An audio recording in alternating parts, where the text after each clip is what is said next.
Baby, gusto mo ba tikman yung lobster ko? Oo. Ito, nanginginig pa.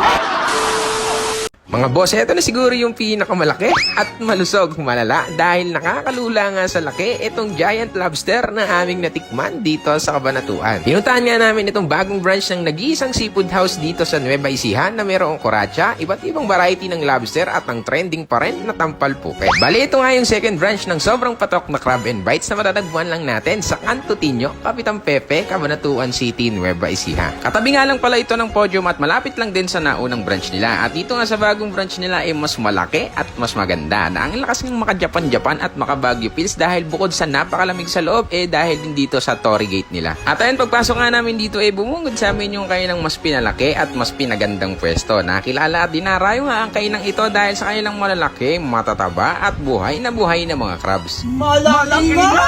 Idagdag mo pa nga dyan yung kanilang mababait na staff na ipagsasalin ka pa talaga ng coke at iaabot sa'yo ng may malaking ngiti sa labi.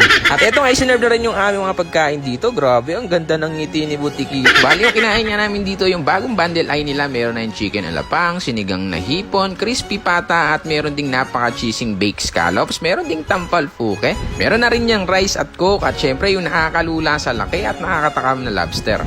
Baby, gusto mo ba tikman yung lobster ko?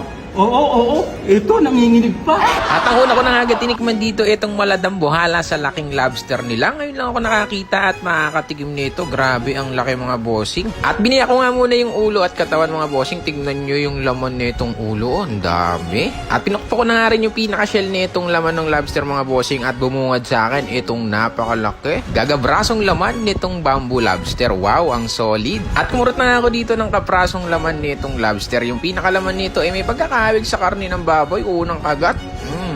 Putok-batok agad. Ang sarap mga bossing, malinamnam, panalong panalo dahil gagabraso rin yung laman nito. Masarap tong kainin lalo na kapag mainit-init pa tapos isasawsaw mo pa sa mabisang suka na manamis na miss yung lasa. Wala na, finish na. At si Rafa Pusa nga, ang unang tinikman dito yung nag-trending na tampal puke. Uy, namiss kita. Matambok. Malabat. Paliguan nga natin ng lemon. And sige Rafa Pusa, panata muna yung first bite.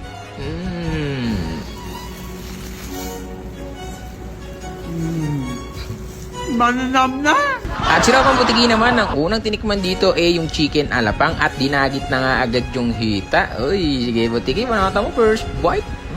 Talaga naman, lapang kung lapang. Malasa. At ito ang chicken alapang ay merong nakatampal na baby tampal puke. Bali may dalawang variety nga ang tampal puke, merong dapa at meron ding mataba. Uy, ngayon lang ako nakatikim na to Ang sarap pala ng tampal puke. At sunod ko na nga rin tinikman itong crispy pata na kasama nga rin sa bundle ay nila. Tignan natin kung lalagot to. Ay, ang lutong naman nun mga bossing, kala mo chicharon na ang ingay kapag kinain. At isinausaw ko na nga rin yan sa mabisang suka. Suka na may toyo tapos maraming sibuyas. Grabe, panalo. At tinikman na nga rin namin itong mabisang sinigang na hipon nila. Sobrang nagustuhan ko itong mga bossing, kabisa ng sabaw. Sakto lang yung asim tapos malinamnam. Lalo kapag mainit, panalong panalo, ang sarap higupin. Uy, mabisa.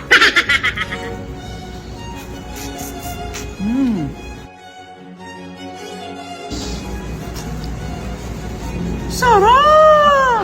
At si Ropa Butiki naman, pinagbabanatan na rin dito yung mixed seafoods. Ang unang dinali ni Ropa Butiki yung clam. Sunod na tinikman din dyan ni Ropa yung mga puset. At syempre, hindi rin pinalagpas yung tahong ni Carla. Ako naman mga bossing, ang sunod ko na rin tinikman dito yung kanilang baked scallops na nagustuhan ko din dahil okay na okay yung gamit nilang cheese dito. Kaya pinapak mo ng pinapak. At si Ropa Pusa, tinikman na rin dito itong malaking tahong ni Carla. Hindi ko alam kung imported to dahil ang laki kasi ng tahong na to. Sarap ng tahong ni Carla.